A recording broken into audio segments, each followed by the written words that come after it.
Calderon, a Tongva Chumash Indigenous woman.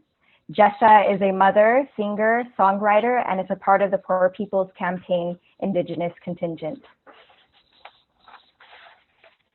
Jessa?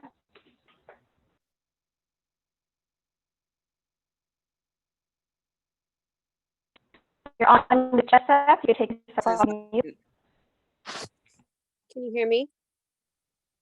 Yes. Okay. Tehovetame wenehinkam, aweshko neha ekwa aja. Netwania ne oshur tokor, netwania ne Jessa Calderon. Che ne yararka mokre henuk vetam.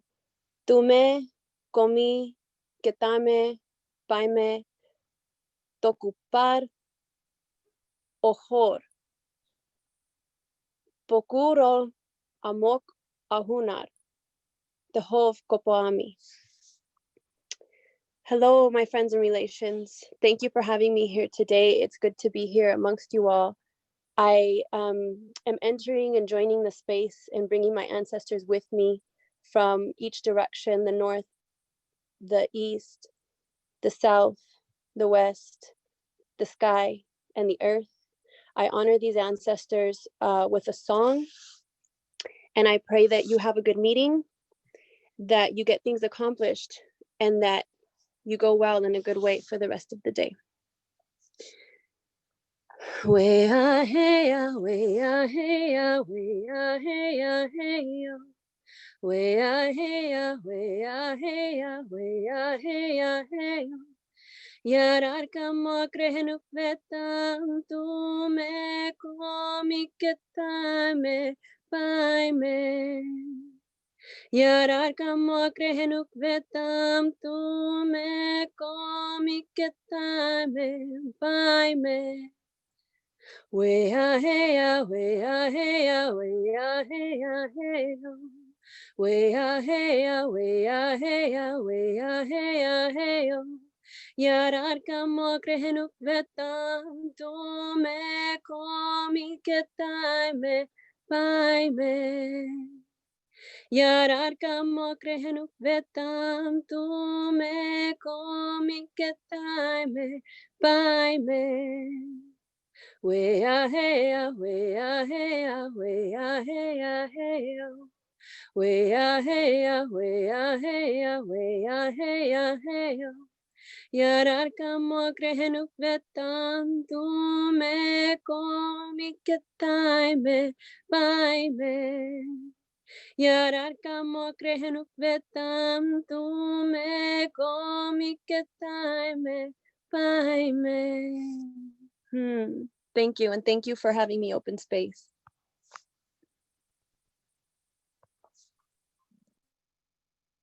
Thank you so much, Jessa. This is Margaret Prescott. Before saying anything further, Kenya Alcocer would like to make an announcement about our Spanish translation.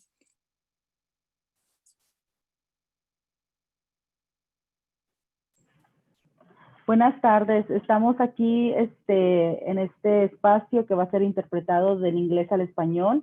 Hay una opción dentro de su panel abajo que dice que si usted gusta hablar escuchar este programa en español, puede escoger español. Hi, this program is going to be translated into Spanish. Please look at the bottom.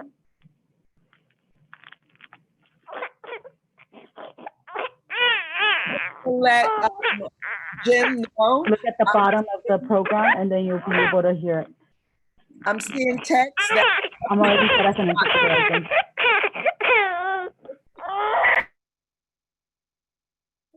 Right. Jim, we're hearing that some people are saying that they did not hear Kenya. All righty.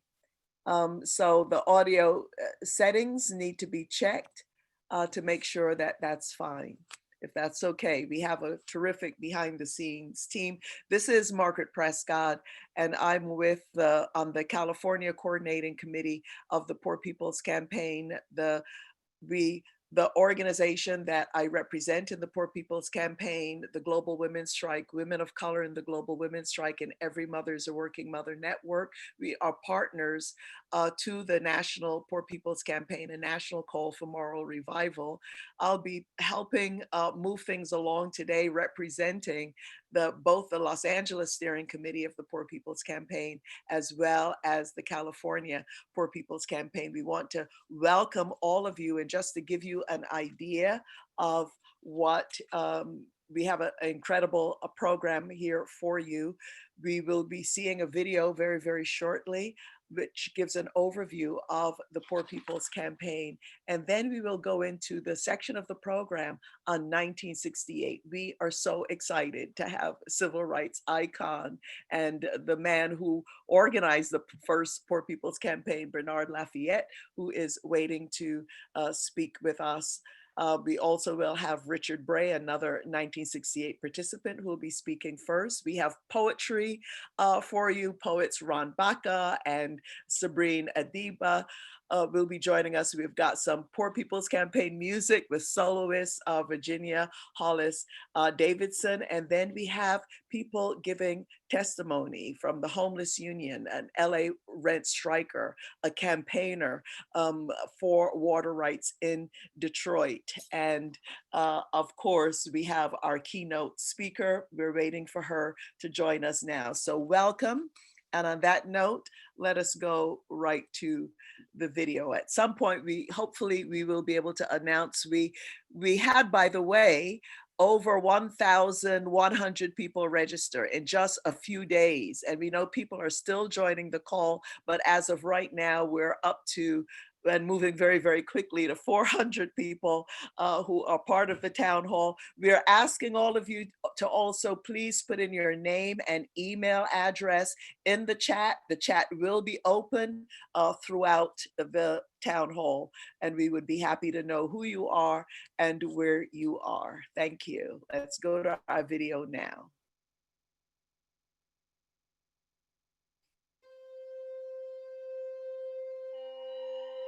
We must be honest about the foundations of the political and economic systems we call America.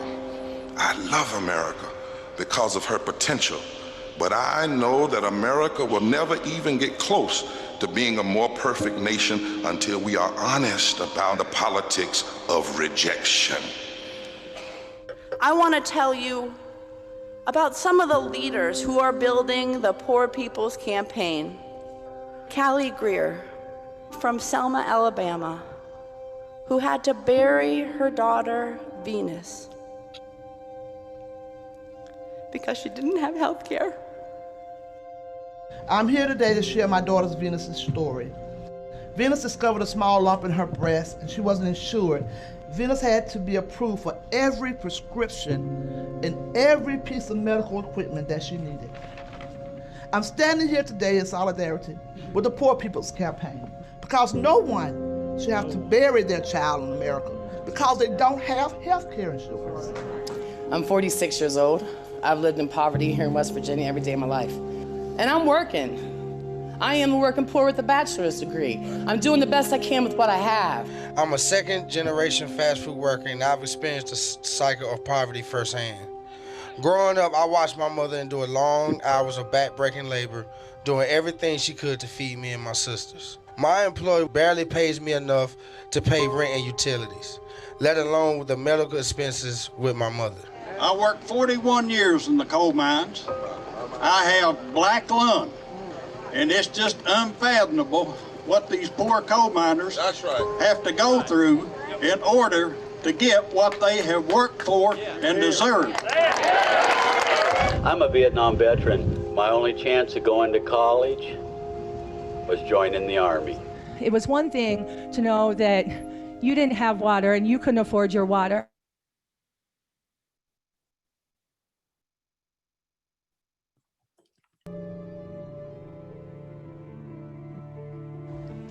But when I lost my housing, healthcare, and income all at the same time, I was terrified, panicked. Hi, my name is Pamela Roach. I'm from Lowndes County, Alabama, and I live in a mobile home. with my 2 kids.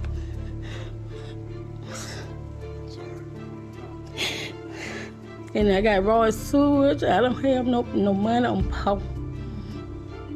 And I have to travel back and forth to Birmingham to take my daughter with the CPAP machine. Don't have a car and don't have no way to take her. This is the largest encampment in Aberdeen. There's about 1,000 people in a town of 16,000 who are homeless. In my community, we were all shut off in the day because none of us could afford our water bills.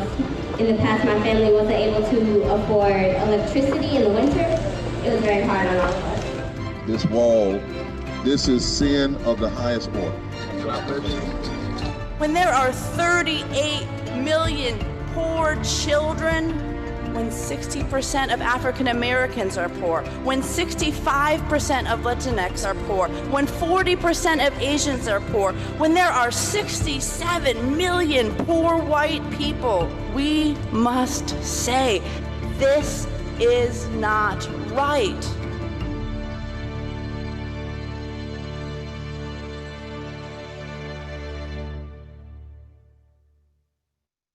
All righty, thank you for that. We had a little technical issues. We're all learning to do all of this online. The world certainly has changed, but you were able to get the audio at the beginning of the video, and it was, of course, fantastic. What we'd like to do now is to introduce Faye Kennedy, who is one of the co-chairs of the California Poor People's Campaign. Faye.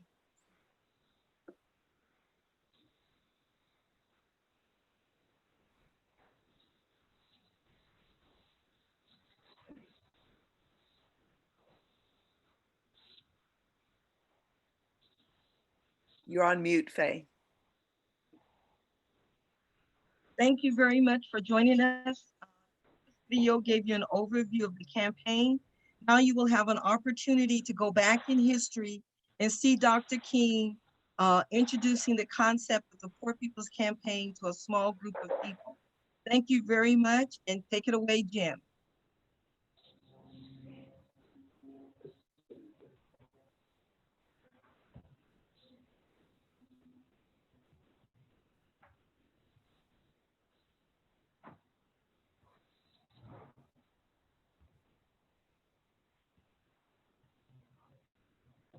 We assemble here together today with common problems, bringing together ethnic groups that maybe have not been together in this type of meeting in the past. I know I haven't been in a meeting like this, and it's been one of my dreams that we would come together and realize our common problems.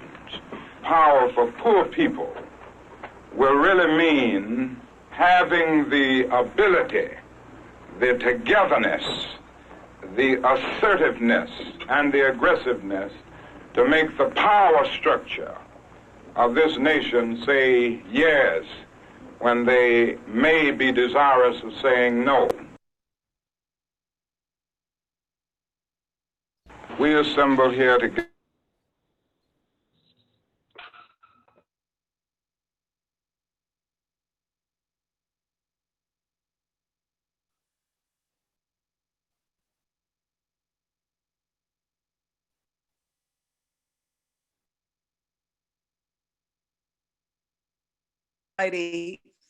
Thank you. I think part of that video we are cut out for some people, I'm wondering. And Faye, do you think, Jim, do you think we could just go for it again and see if we could get a clearer line so people could hear all of what the Reverend Dr. Martin Luther King had to say? Is that possible, Jim? Yes, 1 second.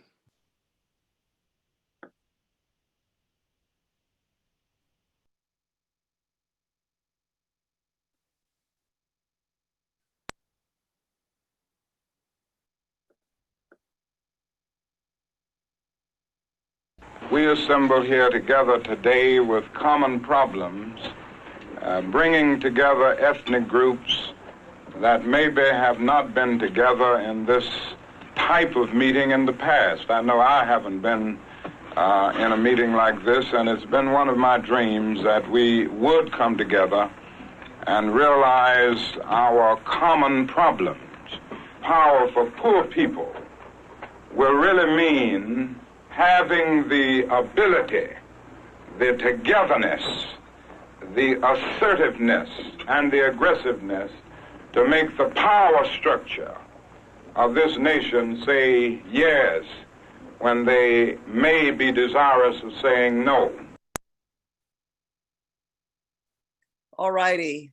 That's just amazing. And indeed, one of our speakers coming up is exactly the man that the Reverend Dr. Martin Luther King asked to coordinate the first Poor People's Campaign. Faye, anything else you want to tell us before we welcome our first 1968 participant? You're on mute, Faye. I think we're ready to go to Irene to introduce the speaker. Thank you, Irene. Thank you, Faye. Richard Bray participated in the 1968 Poor People's Campaign, where he lived and worked in Resurrection City for 6 weeks. He grew up in a working class union family in upstate New York. His job was diesel freight brakeman for the Southern Pacific Railroad. He's a human rights organizer working on behalf of writers, poets, and journalists who were harassed, jailed, and killed for their writing. He had long careers as an independent bookseller and public librarian. He currently lives in Southern California. Welcome, Richard Bray.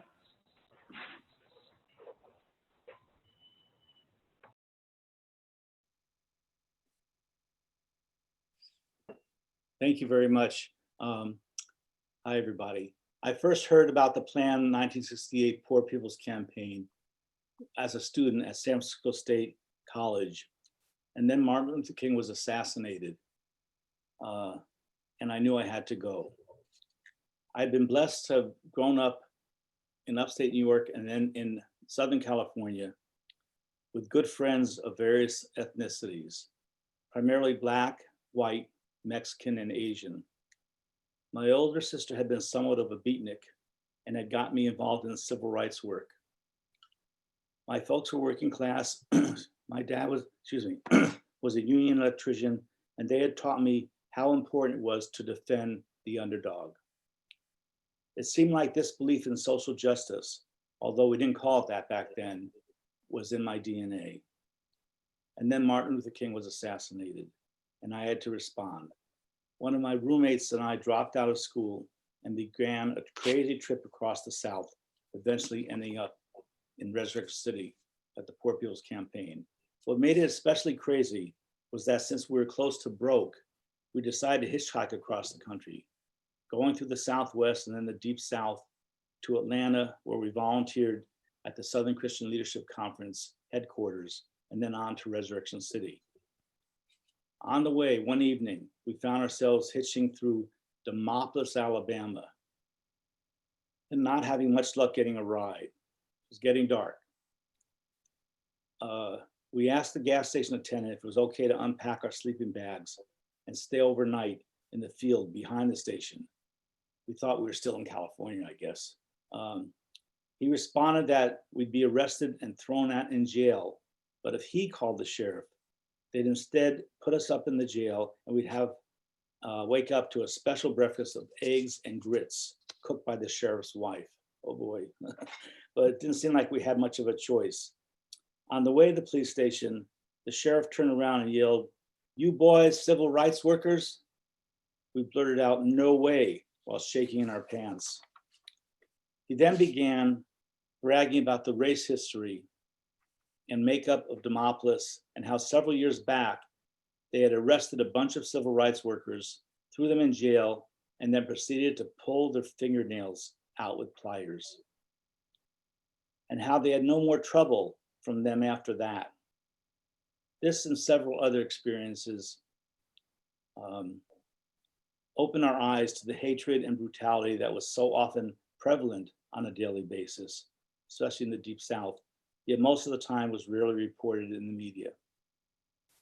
We got to Washington just as Tent City was being built.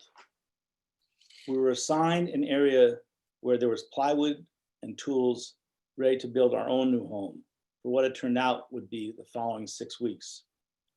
It seemed like we never stopped working, as there were always new folks moving in, from Indian reservations, folks from Appalachia, rural communities and coal mining towns, from the inner cities and more. It was an amazing collective effort. Resurrection City existed for 43 days before it was bulldozed by the military. 20 of those 43 days reigned cats and dogs, puddles, stench, and more constantly needed to be cleaned up. It was so bad. Fortunately, some days, many of the residents were blessed to be provided with clean and warm shelter in some of the, we couldn't live in Resurrection City anymore, off and on because of the raining. So we got to go to some nice basements and garages, some of the wonderful middle-class supporters of the Poor People's Campaign who lived in upscale neighborhoods like Georgetown. And boy, was that a blessing. But we went back to Resurrection City and did what we had to do. Since I didn't have many skills, I was only 22, I volunteered to be in charge of one of the garbage details. Yay. Where we would load our large rental trucks up and take them to the city dump, which happened to take us right past the White House, where we were so tempted to unload them, but we didn't. The Poor People's Campaign was an amazing experience. Thanks to the leadership of many of the organizations that made up the coalition that helped to build the Poor People's Campaign, many days were spent visiting government agencies and representatives with our demands, demonstrating and picketing and getting arrested. It was a major priority to educate the citizens of Resurrection City, much like we're doing now. I and hundreds of other residents found the time spent observing and picketing and petitioning various congressional hearings on poverty, hunger and unemployment, lack of health care, and other terrible serious problems that we're still faced with today. They're really an eyeful and very helpful. We just saw an example in this wonderful video of people testifying at congressional hearings. One particular congressional hearing, we witnessed, we heard testimony about specific congressional districts that these congressmen, mainly men, and how the poverty rate, unemployment, et cetera, was increasing then. We watched as the congressmen, most of them were men and white, were shocked and promised to immediately create new legislation and allocate funds to remedy these problems. We were impressed at what they said. Who knew? And their seeming commitment. When an older African-American gentleman reached over and tapped us on the shoulder and told us that these same Southern congressmen had a 20-year history of blocking all progressive legislation that might address the terrible poverty and other conditions. We met these professional liars firsthand. There's so much to talk about the Poor People's Campaign, and I'm gonna leave that for our next speaker and other videos that are available. It ended with right after Juneteenth, which marked the end of the Resurrection City with an amazing march. I experienced our country and the struggles of so many people, the movement for change, from a deeper and broader perspective as a result of this. I returned to the Bay Area and worked with folks from the American Indian movement in supporting the takeover of Alcatraz Island. I worked with the farm workers and Los Siete and with the Black Panther Party. I participated in the historic San Francisco State student and faculty strike to establish the first Black and Third World Studies department in the country. Then I went on to work on behalf of human rights and other things. I came back with a sense of commitment and connection to the efforts and struggles of people all over the country fighting for a better, more just life. I am so thrilled and honored to be participating in this next phase of the Poor People's Campaign. Thank you. Thank you very much, Richard. Today, I have the awesome honor of introducing an icon from the historic 1968 Poor People's Campaign, Dr. Bernard Lafayette, He was one of the main organizers, and he's also co-authored a book entitled Peace and Freedom, My Journey to Self. Dr. Lafayette, the California Poor People's Campaign welcome you, and we're so honored to have you here today, and thank you very much. I turn it over to you. Thank you.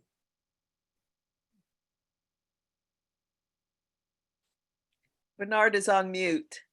If you could unmute Bernard, Jim.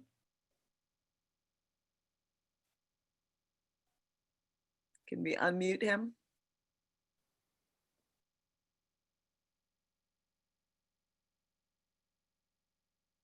Mr. Lafayette, if you just click the video on the bottom, apparently I don't think Jim for some reason is able to unmute you. There you go. You're unmuted now. Welcome. Okay. Can you hear me? Yes. Okay, very good. I'm just honored to be here, and I'm so glad to share with such a wonderful group. And I wanted to also say my wife is with me here, and she was very much involved in the Poor People's Campaign. We weren't married then, and I was taking a tour through the Poor People's Campaign down in Resurrection City, and I was looking at the various buildings, and I ran across this building that said the Child Daycare Center.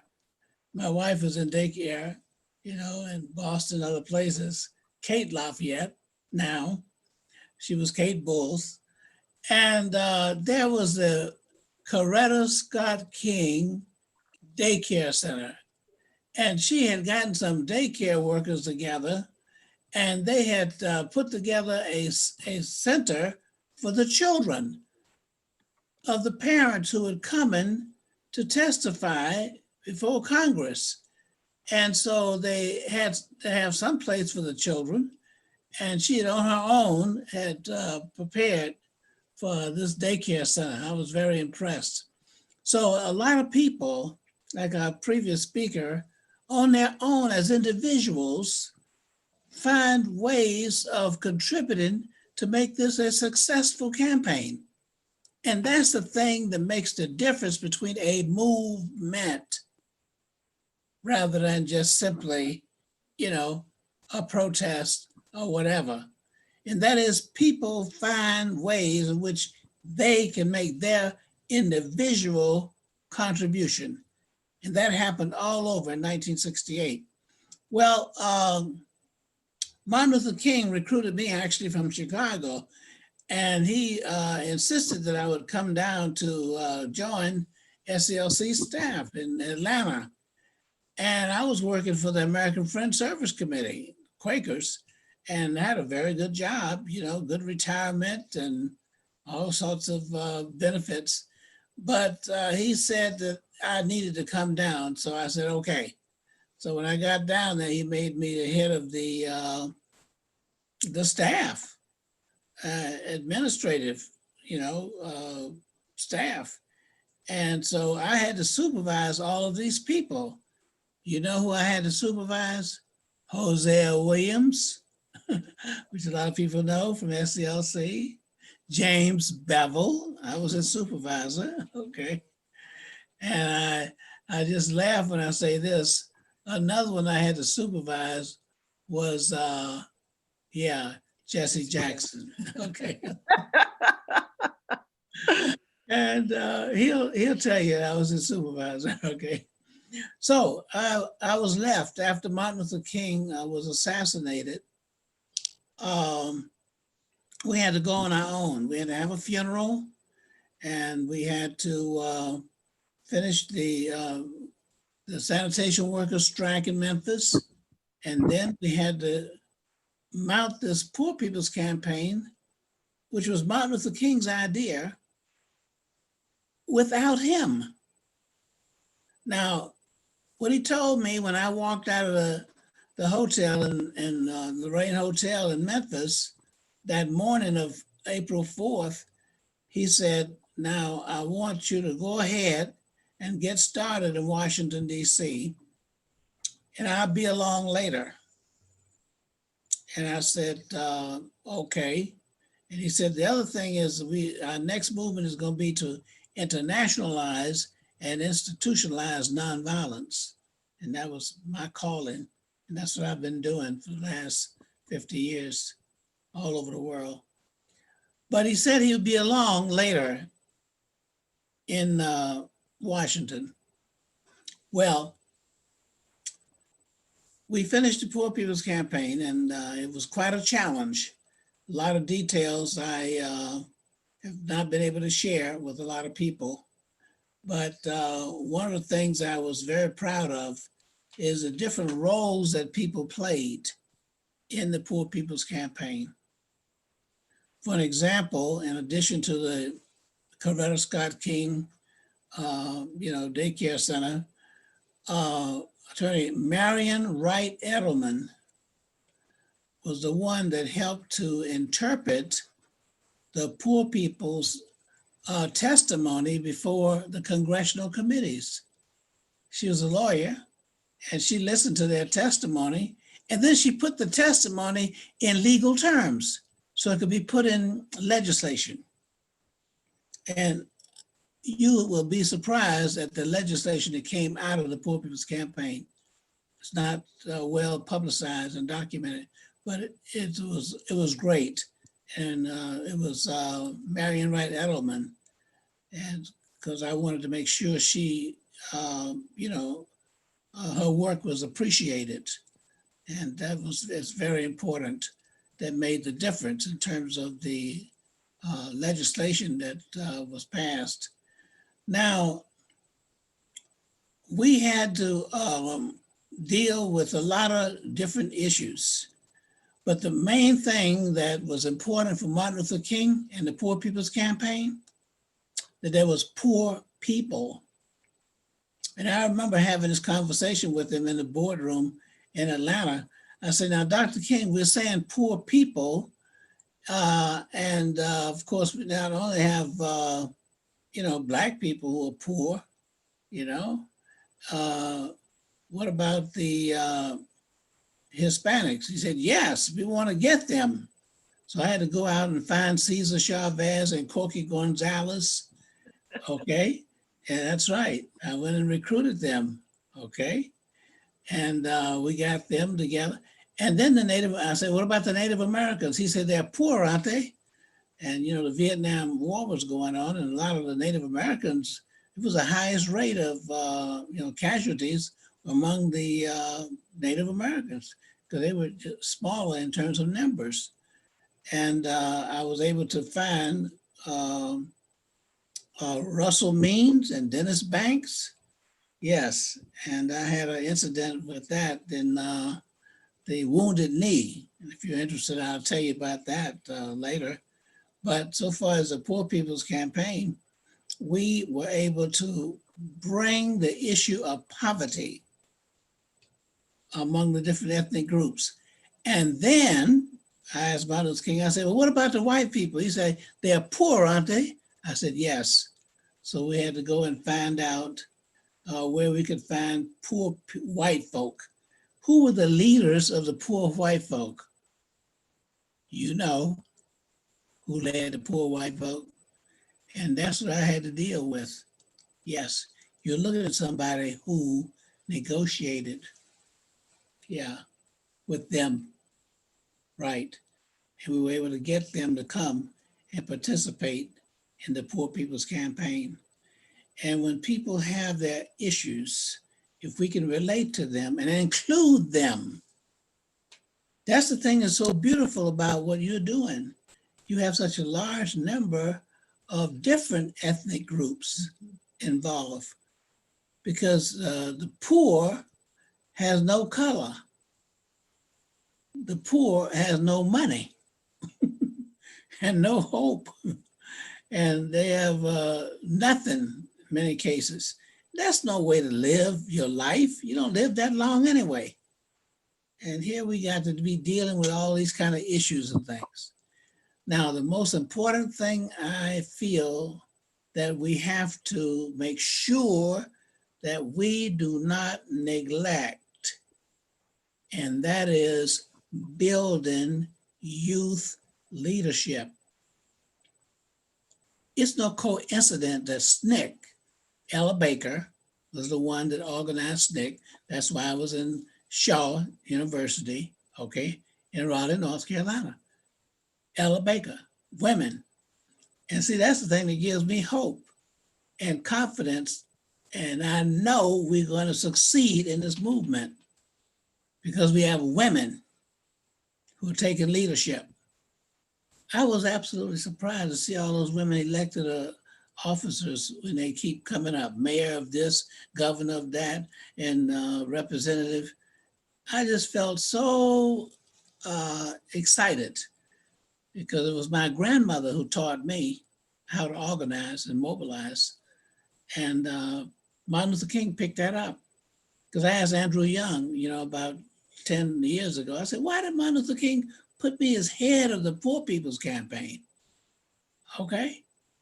And he said, well, because you know how to get people who are in conflict with each other to find a way to work together. You don't have to agree on everything, but find the things that are most important and focus on them. And that's what Martin Luther King did with the March on Washington. Yeah, the March on Washington was a good example. He was able to get those people together. And he used the same strategy in Montgomery, Alabama.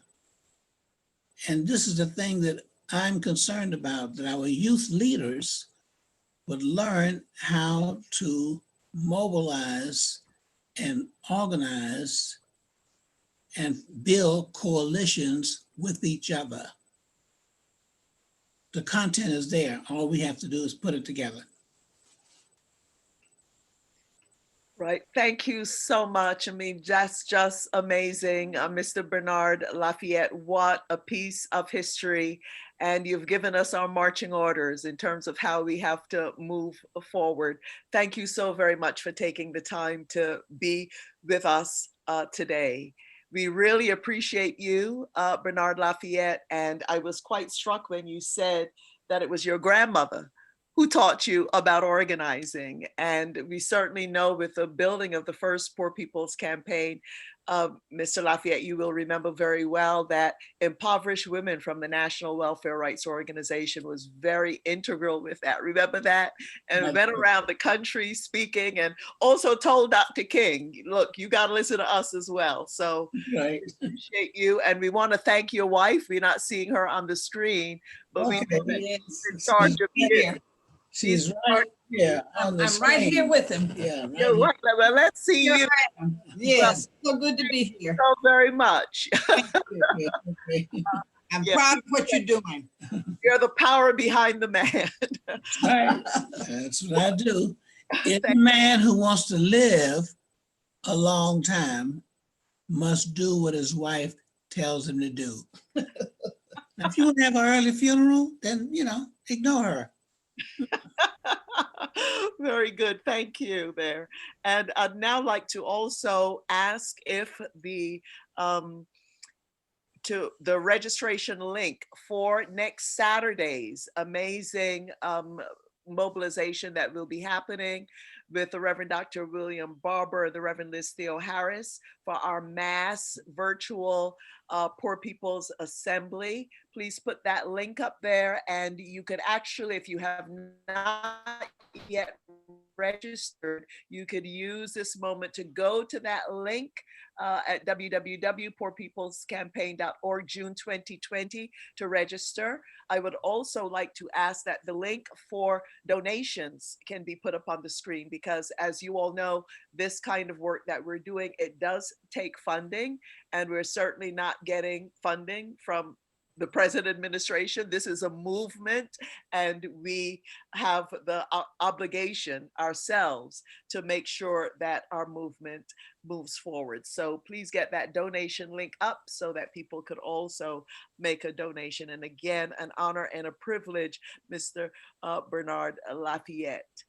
Now, I'd like to welcome, we've integrated some poetry into our event, and out of East LA, Ron Baca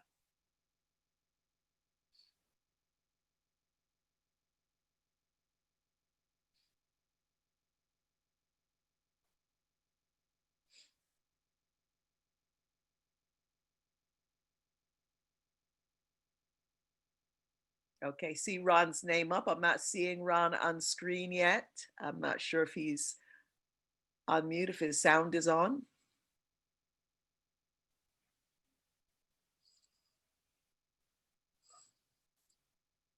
Isn't this a whole new world that we're doing these kinds of Zoom meetings, and we're learning, and Zoom town halls, we're learning as we go along, and I'm still not able to hear or see Ron Baca.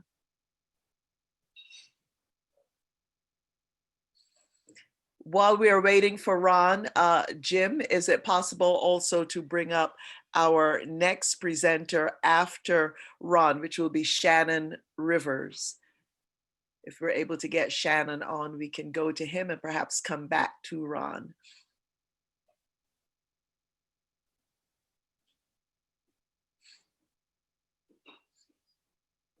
Shannon, do you just want to unmute yourself and go now as we're resolving the issues with Ron? Sure. Can anybody hear me okay? Thumbs up? Yes. Okay, great. Good morning, everyone. My name's Shannon Rivers. I'm from the Indigenous Peoples contingent here in the Northeast San Fernando Valley, California. Some history with the Peoples campaign, and I'm gonna look Shannon, you'll need to start again. Your link, I don't know if your connection is a little shaky. Maybe if you speak directly into the mic. People are saying they're having some trouble hearing you. The connection sounds a little sketchy. Let's try that again, Shannon. pretty good. That's better. Go for it. Yep. Interesting. Okay, again, this is Shannon Rivers. I'm part of the Indigenous Peoples contingent here in Northeast San Fernando Valley in California. I want to share a little about the Indigenous issue with the Poor People campaign and our relationship as developed. We have here from Resurrection City. We had about 15 initiatives in Resurrection City. Shannon, people are saying you're still breaking up. They're not able to hear you. So let's see what we can do about that. And Jim or Nell, I would need to know if you were able to get Ron Baca up. And we also need to get Shannon is trying to get a better internet connection where he is. Maybe someone could put a note up to let me know what is happening with Ron, our poet there. And I see now you're about to tell me something. Okay. Someone is suggesting maybe removing headsets, or maybe if everybody is muted except for the speakers, that would also help us out quite a bit. All righty. I'm also not seeing Ron Baca. So I think, Virginia, this is a good time for a song, don't you think? The music is really important to all of what we do in the Poor People's Campaign. And Virginia Hollis Davidson, who is part of the California Coordinating Committee and also with the Bay Area PPC, has agreed to share a song with us. All PPC music. Did we pull up Virginia? All right. Good morning. Although I'm singing, this is movement song, so I hope you will all join in and help me with this. Everybody's got a right to live. Everybody's got a right to live. And before this campaign fails, we'll all go down to jail. Everybody's got a right to live. Everybody's got a right to live. Everybody's got a right to dream. Everybody's got a right to love. Everybody's got a right to learn. Everybody's got a right to breathe. Everybody's got a right to live. Everybody's got a right to live. And before this campaign fails, we'll all go down to jail. Everybody's got a right to live. Somebody's hurting our families, and it's gone on far too long. It's gone on far too long. You know it's gone on far too long. Somebody's hurting our families, and it's gone on far too long. And we won't be silent anymore. Somebody's hurting our children, and it's gone on far too long. It's gone on far too long. It's gone on far too long. Somebody's hurting our families, and it's gone on far too long. And we won't be silent anymore. Somebody's hurting our brother, and it's gone on far too long. It's gone on far too long. You know it's gone on far too long. Somebody's hurting our brother, and it's gone on far too long. And we won't be silent. We won't be silent. We won't be silent anymore. Wow, wonderful. Thank you. Thank you, Virginia. By the way, if you go to the Poor People's Campaign website, there's an amazing song book with all kinds of songs, videos of them, the lyrics of them. There's a Poor People's Campaign choir. So all of you out there who love to sing, please go to the California Poor People's Campaign Facebook page or wherever you are, to your state or your region, and let them know you could sing and you would like to be part of the Poor People's Campaign choir in your particular area. Really powerful, Virginia. Thank you so very much. And Shannon, I'm now wondering if we have a better shot at getting some better sound from you. Should we try that again? Shannon from the Indigenous Caucus of the Poor People's Campaign, Indigenous contingent. Shannon. Let's try that again. There you go. All right. So, thanks for sorry guys. My name is Shannon Rivers. I'm part of the Indigenous. Most of us know that we have a large contingent movement happening across California with the Indigenous peoples. We also have a history with Resurrection City in 1968. During that time, we had about 15 nations from across the country join in at Resurrection City, from the Ponca tribe to the Dene tribe, Navajo tribe, to the Haudenosaunee, to many different people across the country. But for Indigenous peoples, the national call for a moral revival is a critical one. We've been calling for this moral revival for decades, not centuries. Racism, poverty, the war economy, the environmental devastation, and the distorted moral narrative are all too familiar for Indigenous peoples. But I'd like to start with this moral narrative here in this country. From the beginning, from the arrival of Columbus to European arrival in our eastern shores, the narrative of the so-called red man, the savage, the uncivilized people, has been that has been driven in this historical narrative of America. So where is it that has led us today? The use of the Doctrines of Discovery of 1491 and 1493 gave permission, basically the removal and the theft of land and of murdered of Indigenous peoples across this land here in North America. So what happens when you steal the land and the resources? Poverty, trauma, and the inability to recover. From Standing Rock to Oak Flat to Mauna Kea to the tar sands of British Columbia to the destructions along the borders of the U.S. and Mexico borderline, to my territories in the O'odham communities. Indigenous peoples have seen this violence over and over again. Ecological devastation has tore up Mother Earth, and because of that, we believe that we are suffering tremendously. Indigenous peoples, the 380 million of us left around the world, have seen our lands taken and destroyed for profit, for capitalistic systems that have destroyed our people for far too long and taken away our lives. As Indigenous peoples, we know that systemic poverty is high among some of our communities. We have unemployment that can reach from 30% to as high as 90%, depending on the location that you live.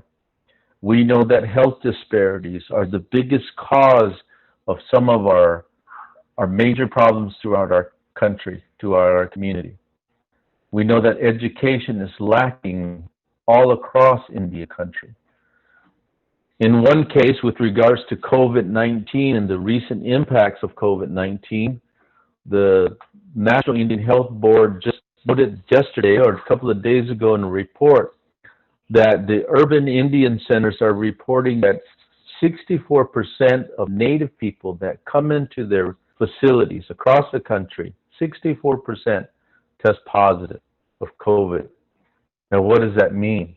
That means that for us as Indigenous peoples, we struggle, we suffer, and we have some of the highest disparities across the land.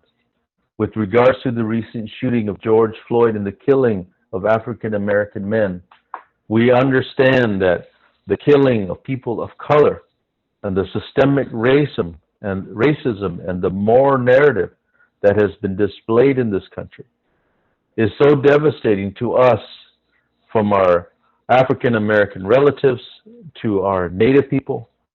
We see that the suffering across this land, there has to be something done, right? So we join the Poor People's Campaign and we call for that moral revival. And we ask those of you that are listening, the 413 of you that are out there and those that will see this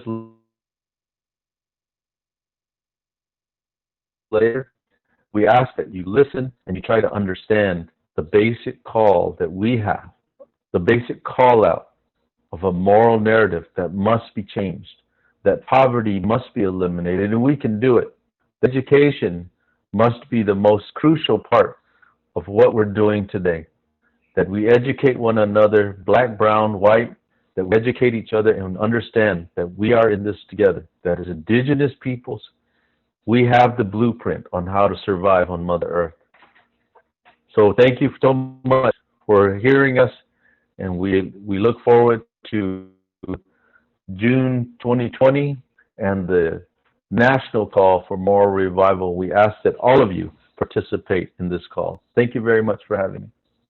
Thank you so much, Shannon. Thank you for that. And of course, we all know this town hall is taking place within the context of the uprisings going on across the country and indeed around the world against police killings of Black people, as well as the devastation of COVID-19. And we also know that there have been killings of Indigenous youth, as well as Latinx youth. So we are coming together, and it's so important at this time that we remember, as the Poor People's Campaign, we are a fusion movement across the divides of race and nationality. And so everyone is welcome, and you'll be hearing a bit more about that call to action.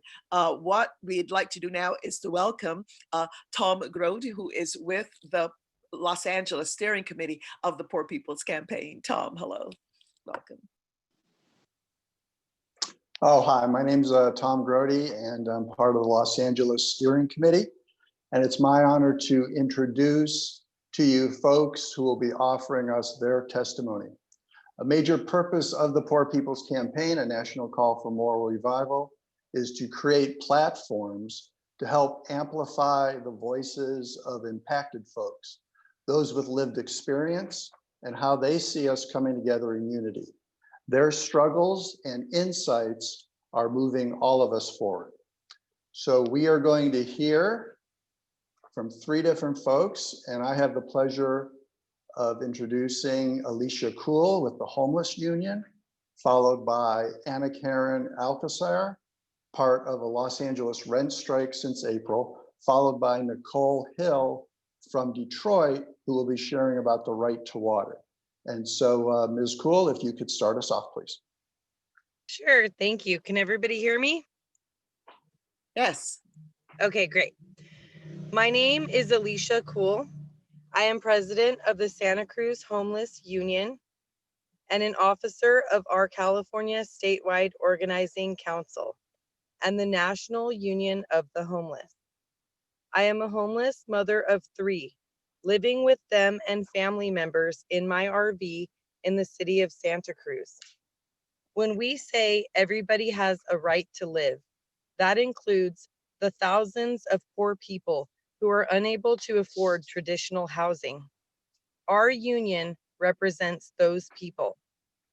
When the pandemic hit, the county and city of Santa Cruz did nothing to protect the unsheltered, just the opposite. So our union went into action. We teamed up with Santa Cruz Food Not Bombs, which has been feeding the homeless for years, to make sure our people were fed. When the city failed to provide safe quarantine housing to the homeless most at risk for COVID-19, we pooled our resources and got 181 people into hotel rooms. The police and city have been trying to shut down our food programs, but they have failed. We are a union of all colors, faiths, genders, sexual orientations, and creeds. Our motto is homeless, not helpless. And we have proved it in the streets, in the political arena, and in the courts, such as last year when we temporarily stopped the city from destroying the largest homeless encampment in the city and sued them in federal court. It was beautiful and empowering to see and hear our union members on the witness stand. We didn't persuade the judge, but we changed the narrative. We have been part of the Poor People's Campaign from the beginning. In fact, I am the co-chair of the Santa Cruz Poor People's Campaign. We know that homelessness is just the most visible expression of poverty. We are playing our part in building a moral fusion movement. We are about solidarity, not charity. Our members built this city, created all the wealth you see in Santa Cruz. It is not our fault that housing is too expensive to afford. It's not our fault that we've become homeless due to wrongful eviction or a lost job. It is hard to live in an RV with 3 noisy kids and with haters always trying to bring us down. We know about the police and the deadly negligence of the authorities. We know about lives being devalued. We are all George Floyd, Breonna Taylor, and Ahmaud Arbery, and the homeless who die in the streets for lack of a place to live. Yes, it is a troubling picture, but like Dr. King said, only in the darkness can you see the stars. This morning, I draw strength from our union, from the Poor People's Campaign, and of the millions of people who are now fighting for justice. Forward together, not one step back. Homeless, not helpless. Thank you.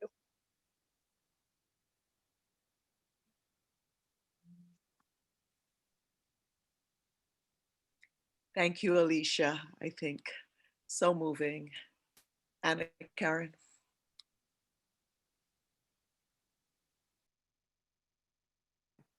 Thank you, Alicia. That was such a powerful testimony.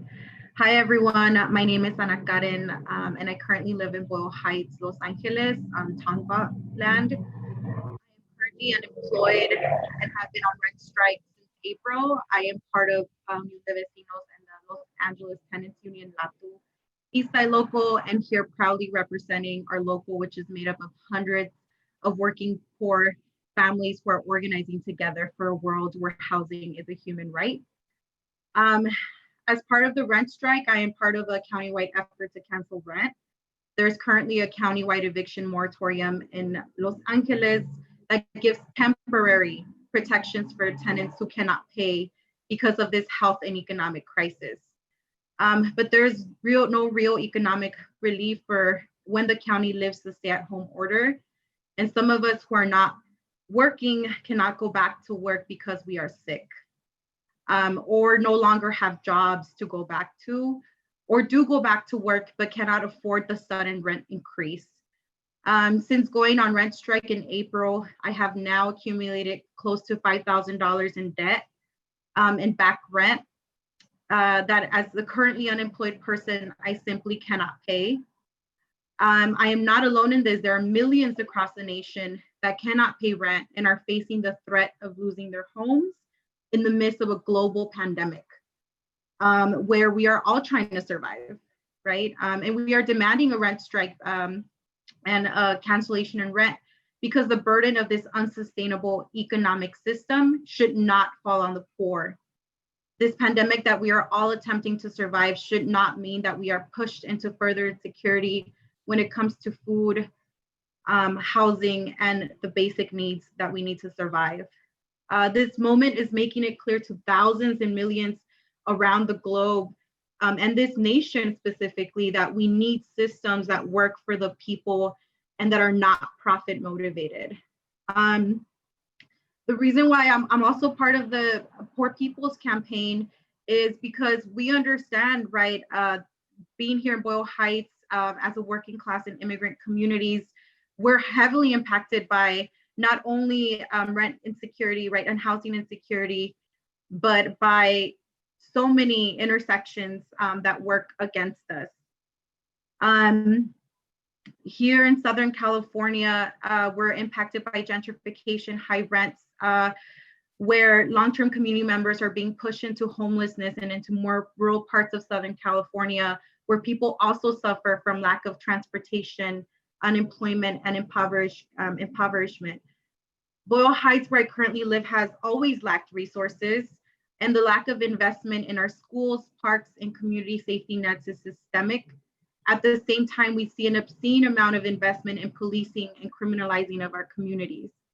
In addition, I also live in a neighborhood that was impacted by Exide, a battery plant manufacturer that poisoned our neighborhoods with lead.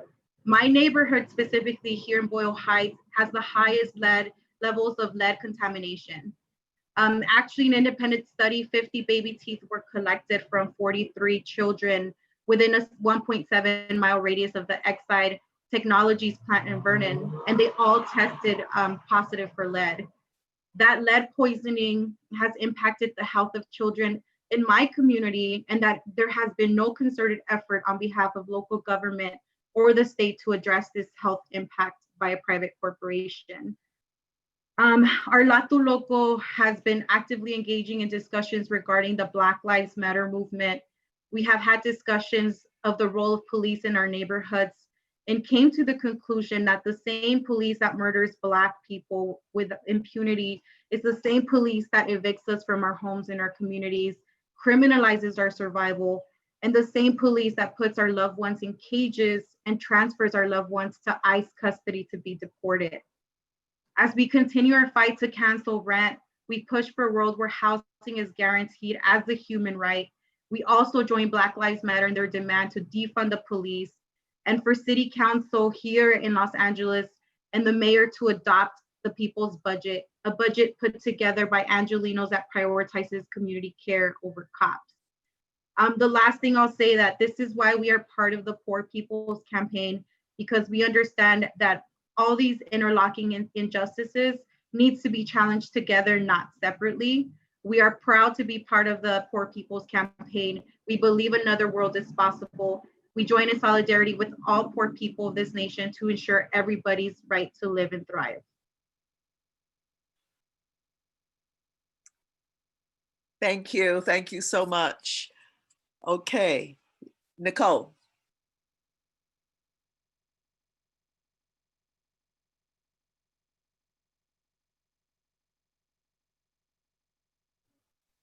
Good afternoon, everyone.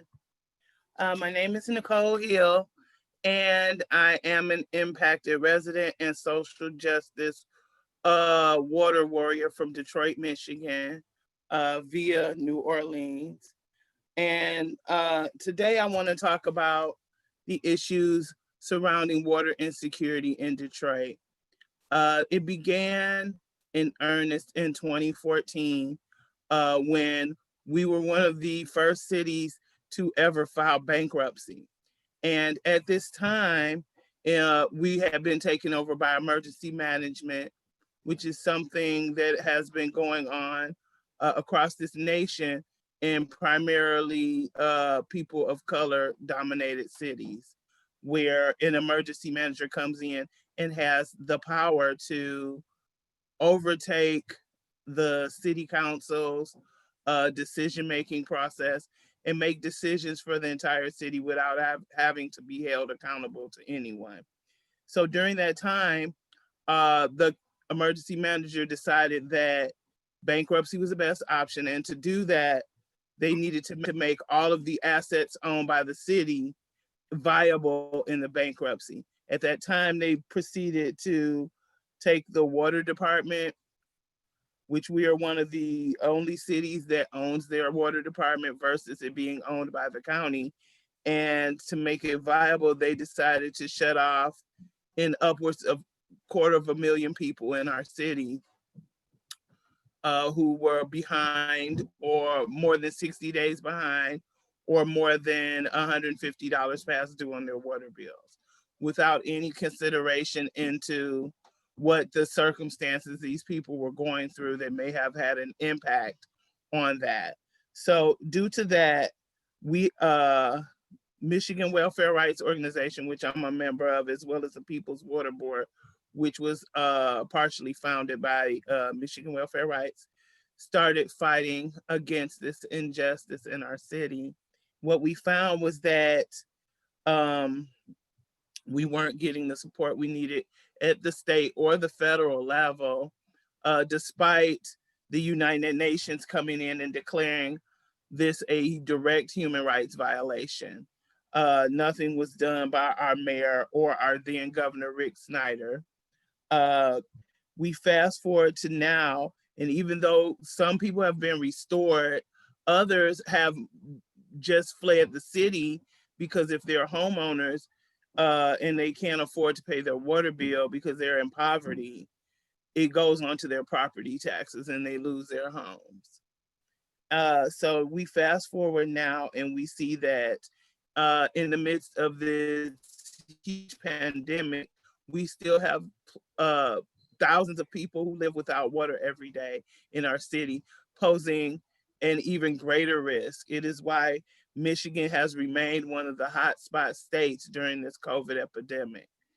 And so we have implored upon our current Governor Whitmer, who on March 28th issued a moratorium to all the water shutoffs and demanded that our water department provide a restoration program for the residents that live without water. Unfortunately, no one is oversighting the water department to ensure that this is done accurately. So they have been lax, as they always are, in their plans on restoration. They have not issued flyers out properly. They're saying they are when they report to the state, but we're hearing from residents on the ground floor that they're not receiving this. They don't produce accurate numbers as to how many people are shut off. So we have an issue with that. And then it took them probably about a month and a half before they issued the flyer or even showed a reproduction of the flyer in other languages besides English, when we have a huge Spanish speaking and Arabic speaking population within our city. And this fight that the People's Water Board and Michigan Welfare Rights has been a part of has been going on all this time. We are pushing for a water affordability program, and we're demanding that they punish poverty and not the people who live in poverty, which is what is the tactic that they have been taking. We realize that living in poverty is due to more than one issue. It's due to systemic racism, economic racism, as well as the current state of affairs in our city. And through this, the work that we do is integral, because we not only work at the grassroots level of helping ensure people have water in their homes by providing them emergency water in the interim while we push to have their water restored, but we also do it at a political level where we go to our state capitol and we've created bills that are currently circulating in the House of Representatives that we're pushing to get passed for, and to institute an income-based water affordability program. And a lot of people say that they're offended by our current government officials, and I am as well, but I'm also glad that they have showcased what's really going on in this country as far as racism and the attack on people who live in poverty. Because for a long time, this has not been showcased because people have hid behind the other facts of what's going on. So right now we continue to have this fight, and we just want to say that we're so glad that people realize it's time to stand up and fight back. And so forward together, not one step back. Thank you. Absolutely. Forward together, not one step back. We know we can't hear everybody, but forward together, not one step back. And please remember, if we could put the link up, if you have not registered for the Mass Poor People's Assembly taking place next Saturday, the 20th, the day after Juneteenth. It just so happens to be the new date that Donald Trump has announced. He will be in Oklahoma holding a mass rally. This after people protested him speaking in Oklahoma on Juneteenth, Freedom Day for Black people across the United States. So we hope that we will make our presence be heard and participate on June 20th for the Poor People's Campaign Mass Assembly. Let's put that link up again so people could register.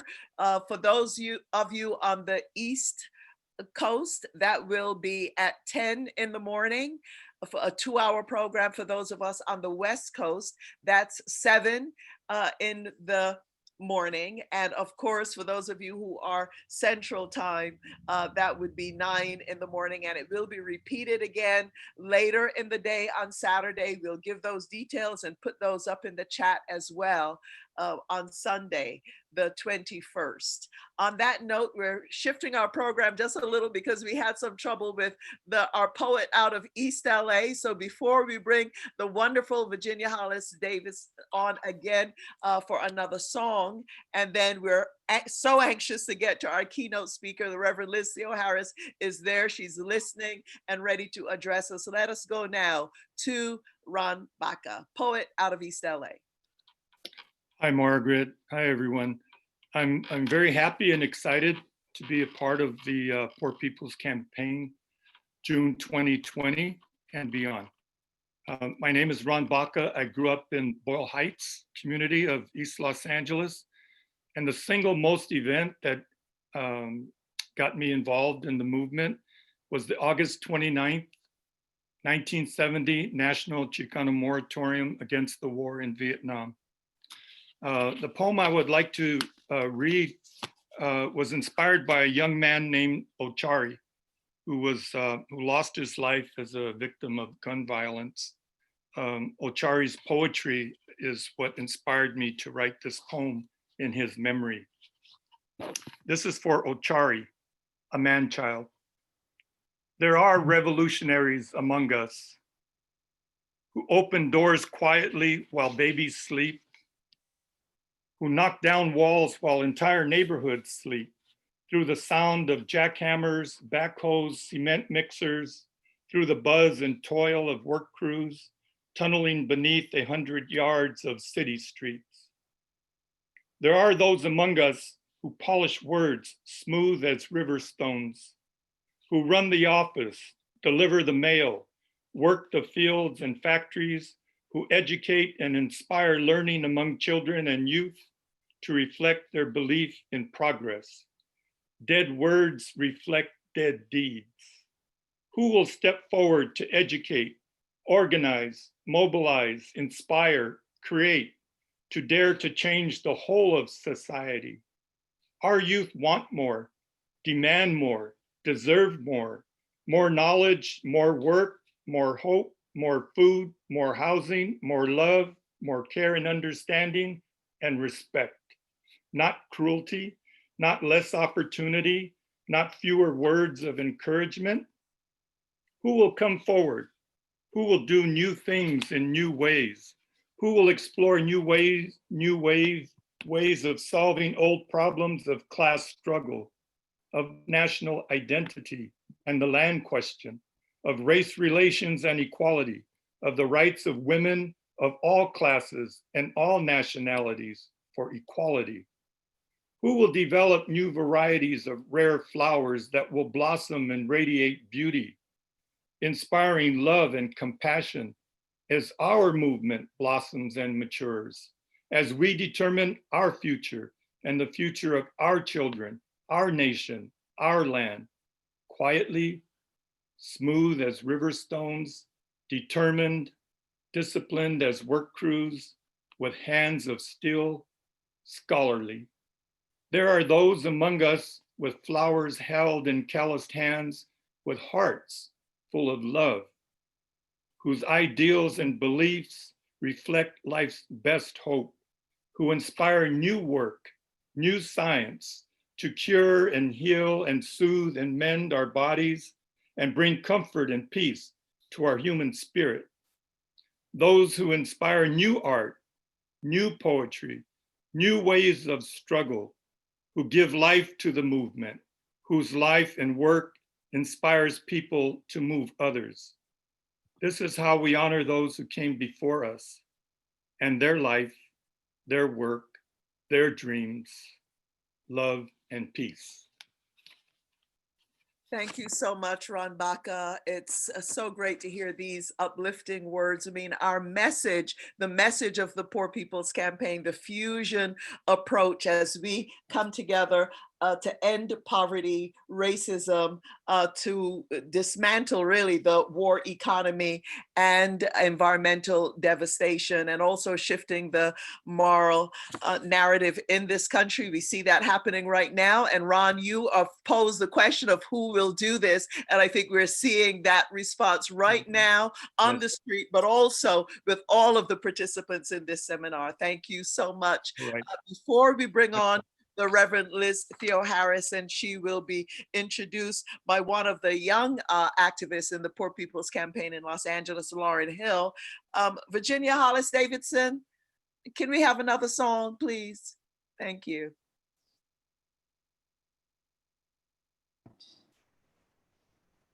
There's a people rising up.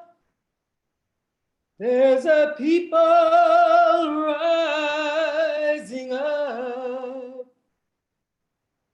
There's a people rising up. Break every chain, break every chain, break every chain. There is power in the name of freedom. There is power in the name of freedom. There is power in the name of freedom. Break every chain, break every chain, break every chain. I hear the chains falling. I hear the chains falling. I hear the chains falling. Break every chain. Break every chain. Break every chain. Wow. Thank you so much. Thank you. And now we will need to introduce our keynote speaker. Lauren Hill, will you do us the honor? Can you hear me? Yes. Good afternoon. My name is Lauren Hill Hoover. I use she, her, hers pronouns, and I'm with the LA chapter of the Poor People's Campaign living on Tongva land. I'm really humbled to be here today. It's my honor to introduce our keynote speaker, the Reverend Dr. Liz Theo Harris. She's the co-chair of the Poor People's Campaign, a national call for moral revival, with the Reverend Dr. William J. Barber II, director of the Cairo Center for Religions, Rights, and Social Justice at Union Theological Seminary, and member of the National Welfare Rights Union. Reverend Dr. Liz Theo Harris grew up in Milwaukee, Wisconsin, with socially active parents, going to protests and doing food drives from a very young age. When she went off to college in Philadelphia, she became involved in organizing work. Since then, she's been organizing amongst the poor in the United States, working with grassroots organizations and demanding that the authorities, corporations, and our national, state, and local politicians take away our poverty, not our children. Reverend Dr. Liz Theo Harris is the author of Always With Us, What Jesus Really Said About the Poor, and co-author of Revive Us Again, Vision and Action in Moral Organizing. She's an ordained minister in the Presbyterian Church and teaches at Union Theological Seminary in New York City, and has described her work as building what Dr. King called a freedom church of the poor. She's a mother, and like many, has been organizing while at home with her family during the COVID-19 pandemic. Reverend Dr. Liz Theo Harris, thank you so much for speaking today. Thank you for having me. It is truly a joy to be here with everybody. I want to thank you, Margaret Prescott, and Kenya Alcocer, and every beautiful person who pulled this program together today. It is truly inspiring to be here with you all. 1 week ago, my mom passed away.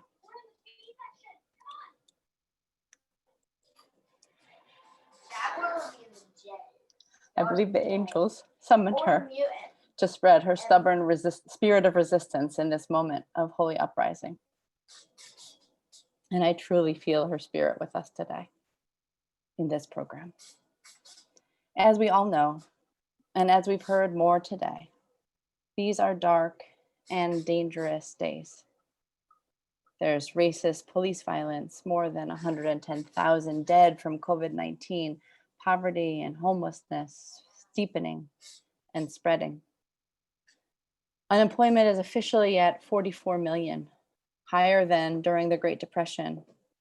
The shanty towns and Hoovervilles of the 1930s should remind us that mass homelessness and Trumpvilles are just on the other side of mass unemployment. For too long, our society has looked to the rich who wield their power through violence for answers to the problems they so often create and benefit from. But we in the Poor People's Campaign, a national call for moral revival, have another message.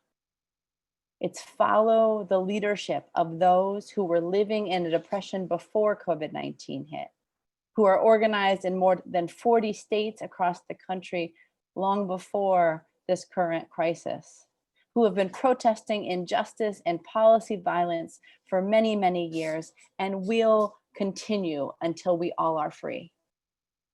Indeed, as we've heard today and are seeing across this great land, entire communities are taking life-saving action, practicing civil disobedience. In April and May, millions did not pay rent, echoing that most basic of economic principles: those who can't pay won't pay.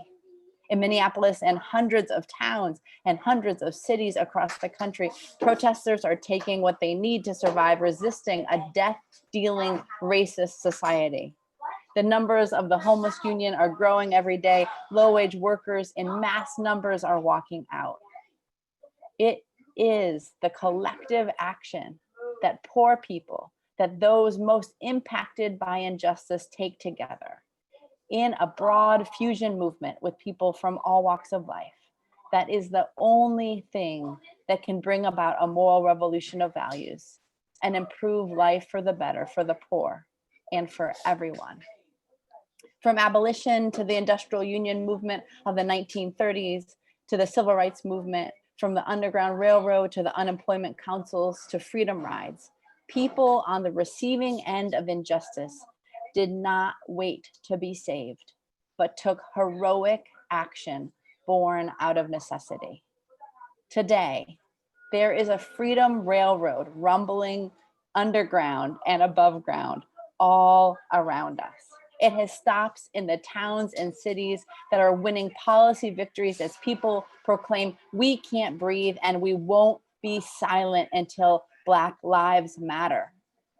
It's in the Amazon warehouses and the fast food stores where low-wage workers are organizing for better wages and conditions. It's in the immigrant communities that are protecting themselves against ICE raids in the midst of stay-in-place orders. It's in the cities where people are winning moratoriums on water and utility shutoffs, in the housing developments and hospitals where thousands are demanding that housing and human rights, housing and healthcare are human rights. This is the kind of leadership to follow through this crisis, through this pandemic of racism, through this pandemic of poverty, to revive American society. It will have to be from the bottom up. The Bible is also clear that making policy that does not protect the rights of the poor and puts the cause of the wealthy and powerful first is evil, and that change must come from the bottom up. Zechariah 7 reminds us, do not oppress the widow, the fatherless, the sojourner, or the poor, and let none of you devise evil against one another in your heart. Jeremiah 5 cries out, they have grown fat and sleek. They know no bounds in deeds of evil. They judge not with justice the cause of the fatherless to make it prosper. They do not defend the rights of the needy. Poor and low-income people do not need platitudes and prayers that recognize how essential we are while ignoring our basic needs. We don't need for one or two rogue police officers to be held accountable. We need accessible healthcare. We need living wages. We need food security, workers' protections, access to clean water, and affordable housing. We need voting rights, demilitarized communities, and an end to unjust policing and immigration policies. We need homes and schools, not jails. And so we are demanding and building the power to win those demands. Indeed, today and across the country, we are gathered to demonstrate the power of poor and impacted people banding together and demanding that this country change for the better, to call for a radical redistribution of political and economic power, a revolution of moral values, and to rise together at the Mass Poor People's Assembly and Moral March on Washington on June 20th, 2020, next Saturday. Reverend Dr. King tells us in times such as these, we are called upon to help the discouraged beggars in life's marketplace. But one day we must come to see that an edifice which produces beggars needs restructuring. It means that questions must be raised. And you see, my friends, when you deal with this, you begin to ask the question, who owns the oil? You begin to ask the question, who owns the iron ore? You begin to ask the question, why is it that people have to pay water bills in a world that's 2/3 water? These are words that must be said. And as King asks questions like who owns the oil and who owns the iron ore, we must ask why the US Federal Reserve and Congress has found $5 trillion in this coronavirus pandemic to bail out the corporations and the wealthy, but we have not expanded healthcare in a public health crisis. Why has this nation not expanded housing at the same time as people are being advised to shelter in place when millions have no place to shelter? Why do police departments have all the supplies they need to quell protesters when our nurses and doctors and essential workers are still wanting for PPE? And I bet that you all gathered here today have questions that must be raised. Why are so many people poor in this rich country? Why do we have to fight over crumbs when those in power own the bakeries and throw out more food than it takes to feed every person in this entire land and world all over? When can the suffering end? What's it going to take? And when we ask these questions, we begin to shift the narrative and shift the narrator. We begin to talk about the real issues of our day, the real emergencies of our day, the real crises of our day. We begin to defeat the lies that we should blame immigrants or the homeless or victims of police violence for society's problems, and instead see that if we can help the poor to take action together, we can build a movement that can change things for the better for everyone. So if you're not already involved, please join the Poor People's Campaign, a national call for moral revival, and join us on June 20th for a mass Poor People's Assembly and Moral March on Washington. Somebody's hurting our people. It's gone on far too long, and we won't be silent anymore. We have been facing a pandemic of systemic racism for too long. We have the right to protect ourselves and our communities from a system that is killing us. We will not stop until we all can breathe. We will be heard and we will build power. As he was building the 1968 Poor People's Campaign, the Reverend Dr. Martin Luther King said, "Power for poor people will really mean having the ability, the togetherness, the assertiveness, and the aggressiveness to make the power structure of this nation say yes when they may be desirous to say no." This is what we are doing, building power, developing our ability, displaying our togetherness, organizing our assertiveness, demonstrating our aggressiveness. Dr. King continues, "Our nettlesome task is to discover how to organize our strength into compelling power so that the government cannot elude our demands. It would be the height of naivete to wait passively until the administration had somehow been infused with such blessings of goodwill that it implored us for our programs. No, we in the Poor People's Campaign are not waiting passively. We are coming together in compelling power with our demands. We are not waiting for goodwill or charity, but bringing together a massive moral fusion movement of people of all races, religions, genders, geographies, issue areas, so the administration indeed cannot elude our demands." I want to end with one more quote from the Reverend Dr. Martin Luther King from his speech, "Why We Must Go to Washington."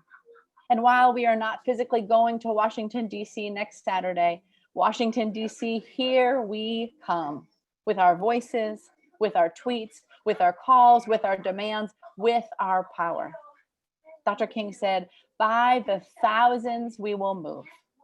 Many will wonder where we are coming from.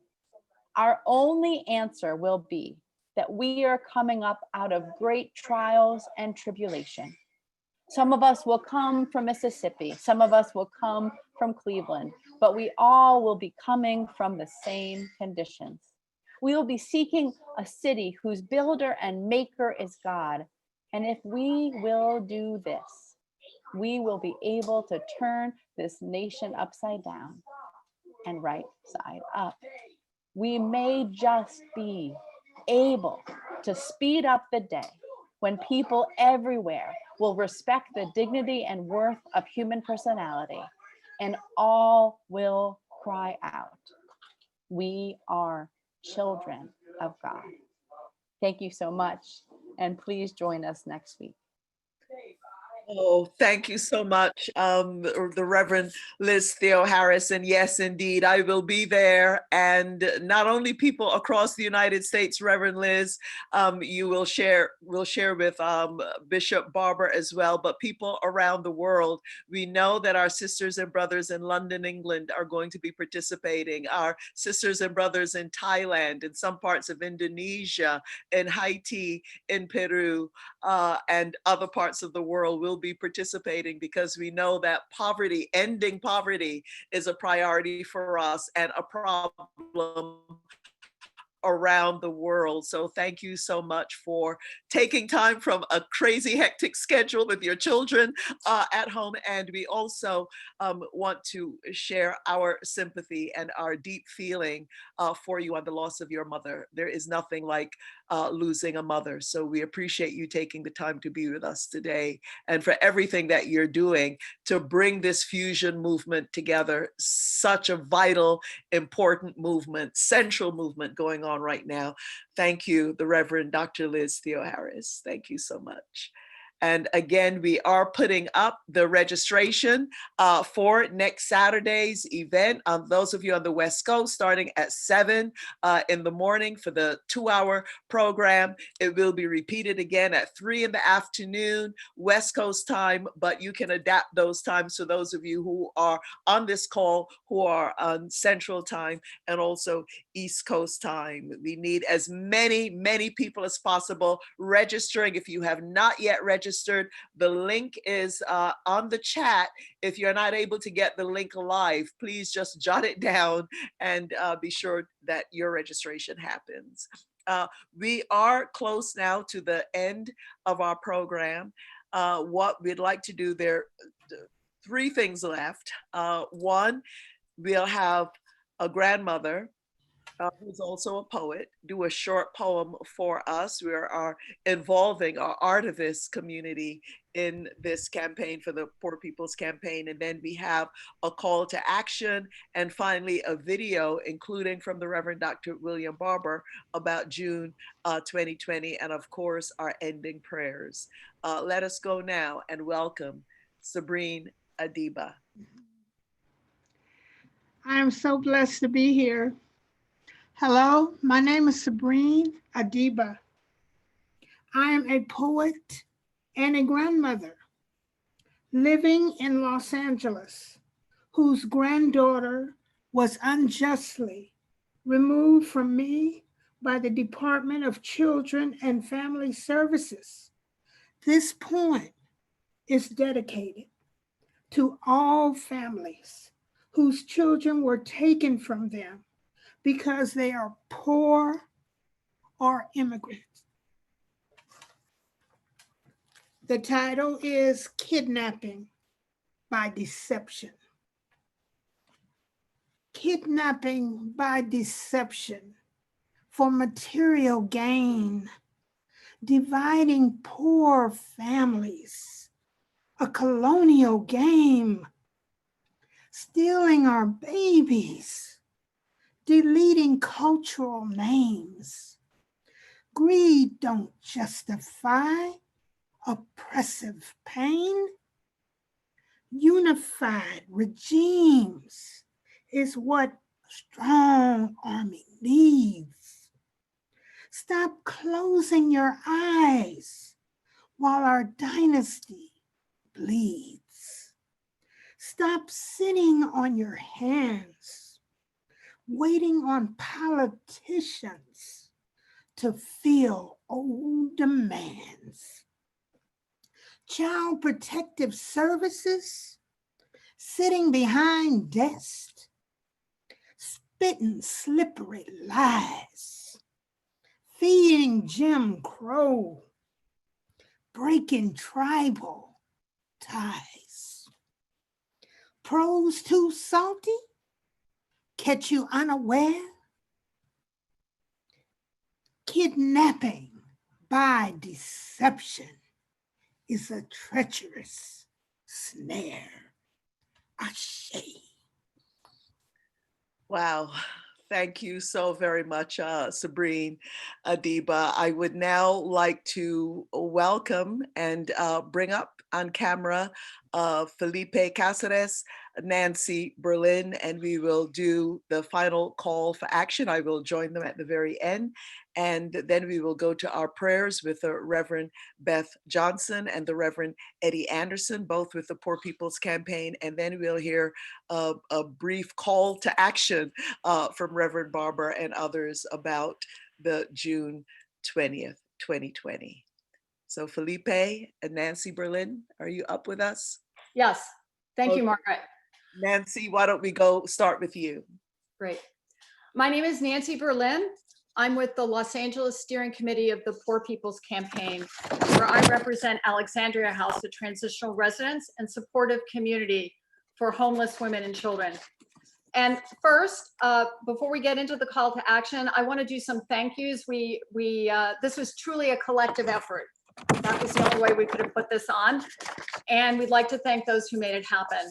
The planning group, Faye Kennedy, Felipe Cáceres, Irene Montantes, Jim Pugh, Kenya Alcocer, Lauren Hill, Margaret Prescott, Nell Mahan, Shannon Rivers, and Tom Grody.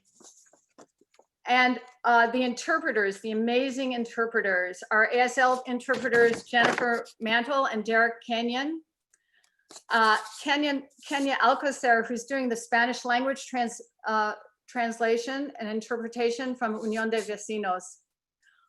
We've been really blessed today to have Virginia Hollis Davidson with her beautiful voice leading us in song. And we're also blessed to have Jessa Calderon for the opening prayer and song. And you'll hear from the Reverend Beth Johnson and Reverend Eddie Anderson, who will be closing out the prayers as well.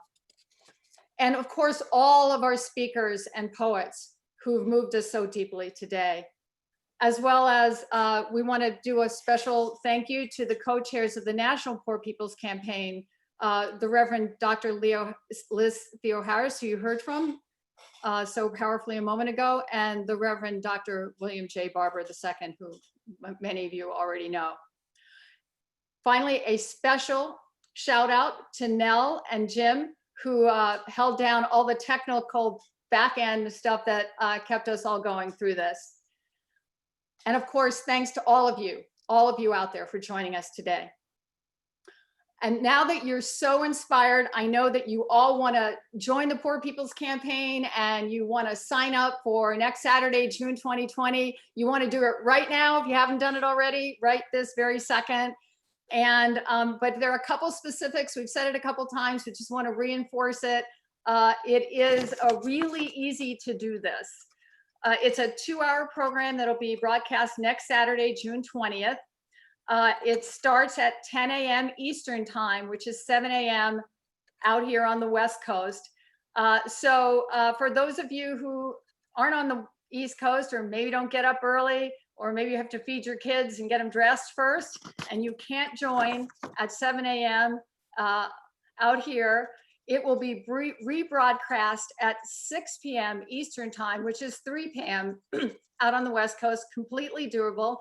And if Saturday is off limits, you can join in on Sunday when it'll be rebroadcast, Sunday, June 21st, excuse me, one more time, at 6 p.m. Eastern time, 3 p.m. here. So lots of ways to participate: Facebook, YouTube, MSNBC. We need all of us together. I'm going to hand it off to Felipe.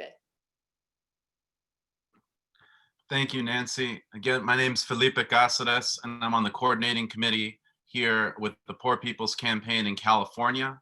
And we've been growing this campaign for many years here in California with a coordinating committee and steering committees all across the state.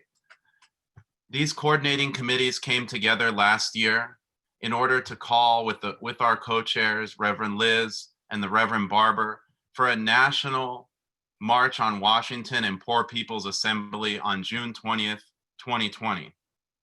We've been organizing since then towards a mass mobilization of the 140 million poor and low wealth people in this country.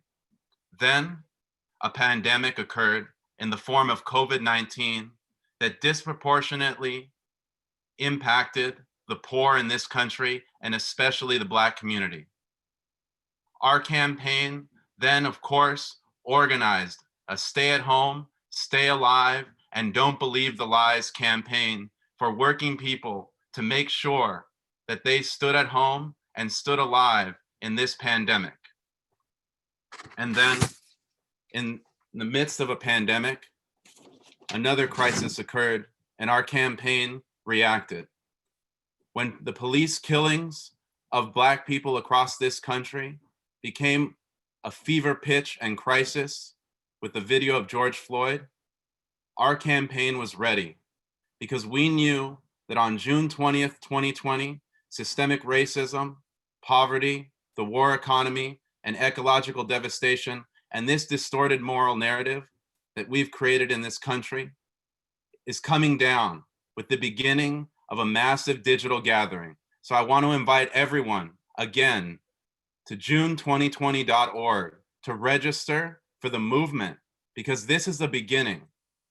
And on June 20th, everyone will join together to launch the ending of systemic racism, poverty, the war economy, ecological devastation, and we are going to begin to beat back the distorted moral narrative that has created this crisis in this country that we live in under this pandemic and under the repressive police killings of our Black and brown brothers and sisters and the murdered and missing Indigenous women across this country. Thank you, everyone. I'm going to toss it to Margaret now. It's going to help close us out. So much, Felipe, and for everyone who participated, all the attendees here. I also personally want to thank you because working with a terrific team to pull this event together has really helped me through these past few weeks.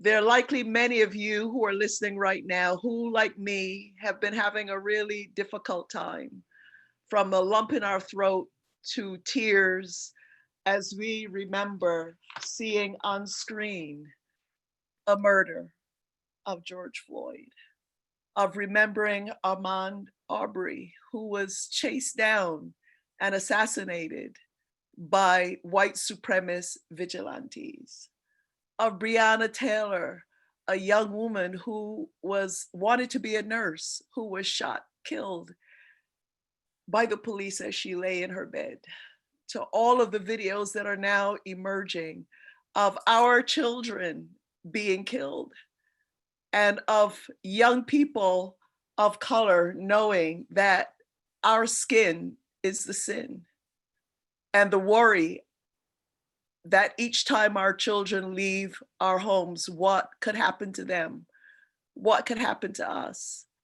And I want to thank you because coming together as we have been today, and coming together in the Poor People's Campaign across the boundaries of those of us from inner cities to the rural areas of Southern Illinois, to the coal mining areas of Kentucky and West Virginia, and Indigenous communities, the Navajo Nation suffering so much now with COVID-19.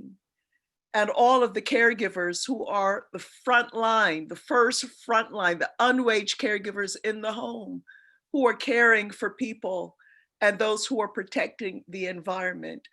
For all of these people and for us coming together across nationalities and around the world to say poverty must be no more. Environmental devastation must be no more. A war economy must be no more. The propping up of dictators from Haiti to other parts of the world, to the destabilization of governments, that must be no more, using taxpayer dollars when we know there are at least 140 million people living in this country who are poor or low wage. This is data collected by the Poor People's Campaign.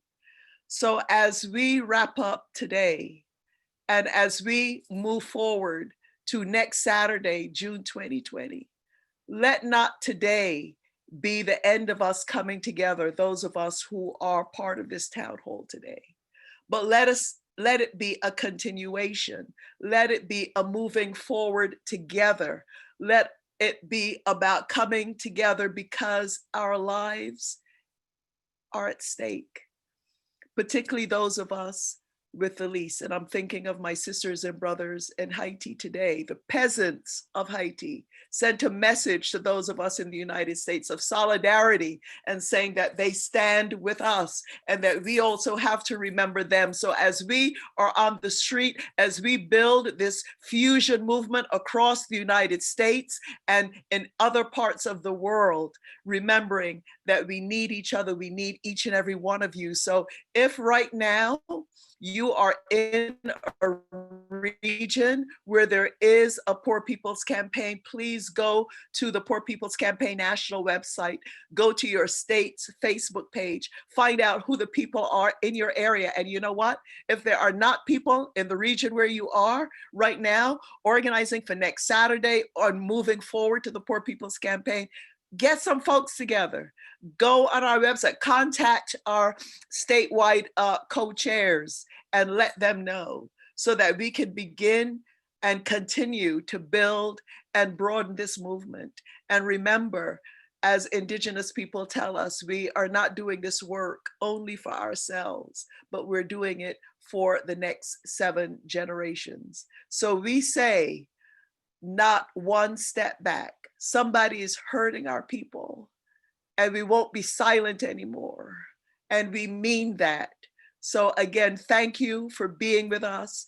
Thank all of you for your patience as we learn all of the technology of this Zoom. But most importantly, remember not only to register for next Saturday, June 20th, but also remember to register to vote. We see the voter suppression efforts happening across this country. I know that some of you listening right now, you're very wary of the political class. You're very wary of what goes on in Washington, D.C. But, you know, Brother Bernard Shaw, who was on the call with us today, the Reverend Dr. Martin Luther King, members of my family, members of your family, Richard Bray, who spoke earlier in 1968, we stand on their shoulders. And we know the importance of getting out and voting. And we understand that is why those who want to keep us apart are putting all of these voter suppression laws in place. So on that note, again, remember, somebody's hurting our people, and we won't be silent anymore. And on that note, I'd like to welcome the Reverend Eddie Anderson and the Reverend Beth Johnson, who will close us out, and then we'll hear a short 1-minute call, including from Reverend William Barber. Thank you. Reverend Eddie and Reverend Liz, please. Reverend Eddie and Reverend Beth. Thank you.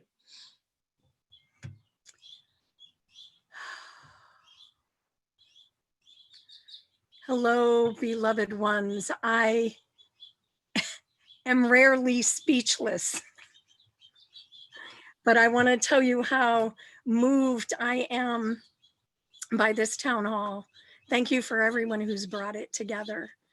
I'm just taking it all in, the powerful testimony, the testimony from 1968, the testifiers today, and the beautiful coming together that we embody as a community.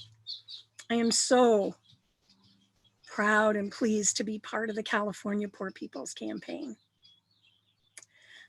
I'm outside. I sit outside when I can so that I can feel the breeze and the sun and know what a privilege that is. For me,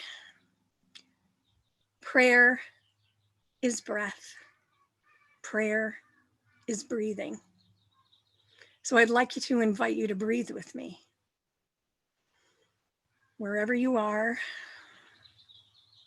take a deep breath, breathing in and out.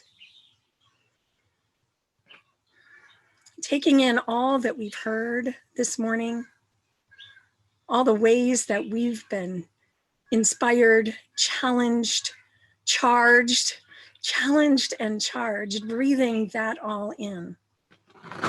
Breathing in and knowing that the breath connects us to everything that ever was. As we breathe in oxygen molecules from the beginning of time, breathing out and in reminds us that we are connected in this moment to everything that ever was and everything that is in this moment.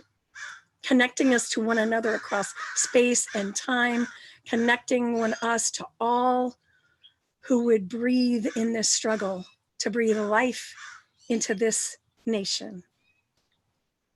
We breathe in, knowing that the breath at this time is also an agent of death in a pandemic. So we breathe in the preciousness of breath in this moment. We breathe in hearing the words of George Floyd, echoing the words of Eric Garner, I can't breathe. Knowing that the breath has been taken from our Black siblings, our brown siblings, our Indigenous siblings for centuries. The breath reminds us of our history. It reminds us of this moment. And on our exhale, it makes us ancestors for those who will come. Breathing in and out, spirit of life, spirit of love. May the words that have been spoken, the feelings that have emerged, the determination that we feel propel us forward, not only to June 2020, but also and beyond. Ruha, breath, spirit, you move in and through us. In these moments, may we, whenever we remember that we're breathing, remember that we are part of this interdependent web and part of the beloved community. Beloved ones, when I remember I'm breathing, I remember the love and beloved community that we create and are creating. I breathe for those who can no longer breathe. Dr. Barber has asked us recently, you had 48 hours to live. What would you do with those breaths? May we breathe knowing that we are held in love, fueled for justice, upheld by one another, and ever growing our beloved community. It was good to be with you. Blessings and amen.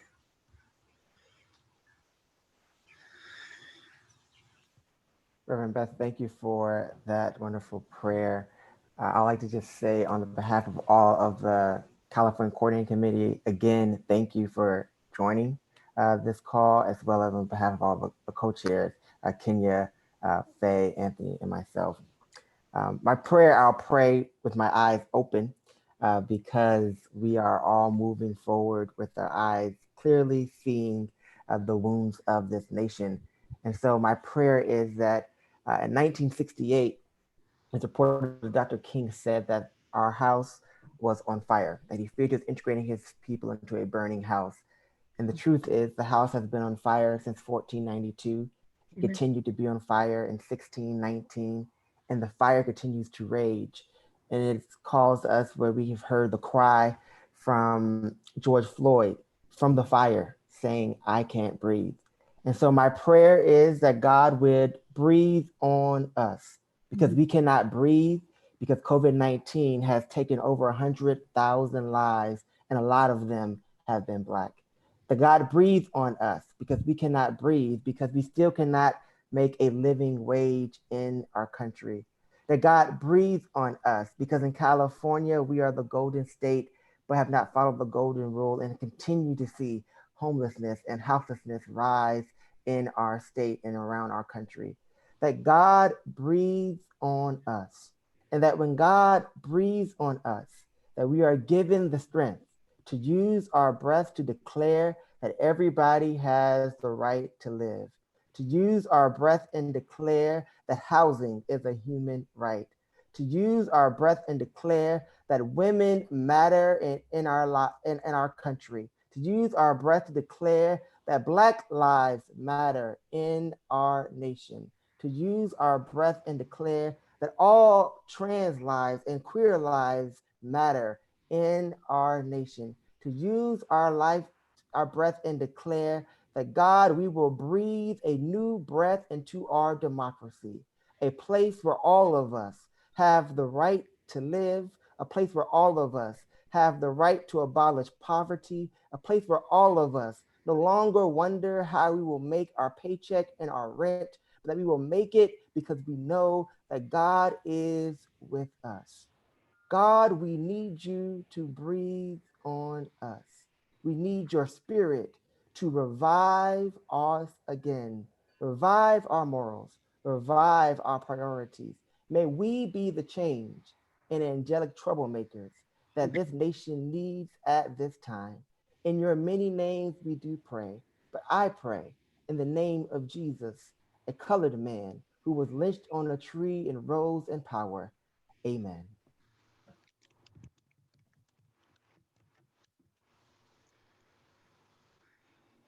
A powerful new movement is rising across America. From the Mississippi Delta to the Apache stronghold, from the homeless encampments of Washington to the coal fields of West Virginia.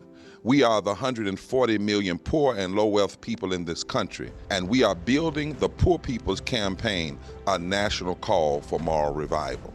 On June 20th, between the primaries and the general election, we will rise together for the Mass Poor People's Assembly and Moral March on Washington, a digital justice gathering.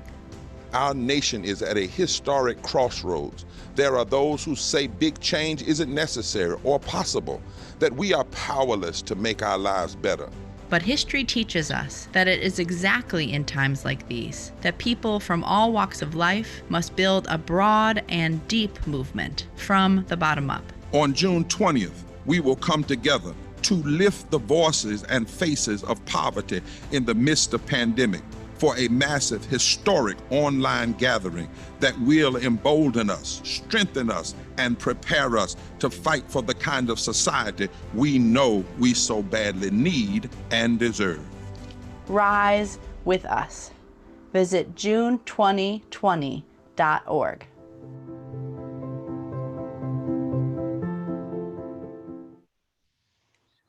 Thank you so very much, all of our speakers, all of our testifiers, all of our participants, and we hope to be with you a week from today, next Saturday, at our Mass Moral March and Assembly. Thank you so very much for being here, and stay safe and have a wonderful rest of the day. Thank you. Bye-bye. Bye, everybody.